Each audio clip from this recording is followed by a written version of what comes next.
Hey guys, welcome to MadTech. Today we'll be learning how to download high quality music in YouTube Music app, and now let's dive right in. Now to download high quality music in YouTube Music app, first open up your YouTube Music app on your phone.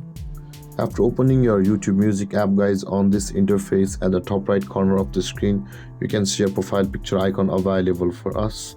Tap on your profile picture icon at the top right corner of the screen, and this kind of interface will appear where you'll be required to tap on the settings option just above the help and feedback.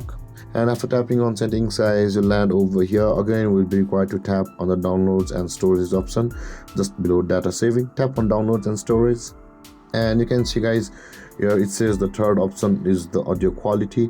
Tap on the audio quality over here, and you can see you can choose from low, normal and high. Tapping on the high, guys, and every time you download music from the YouTube Music app, next time after setting the settings, you will start to download high quality music. And with that being said, guys, this is how to download high quality music in YouTube Music app. And if you have any confusions or questions regarding the topic, feel free to comment in the comment section below, and don't forget to like, subscribe and hit that bell icon for more videos. Thank you for watching, guys. Peace.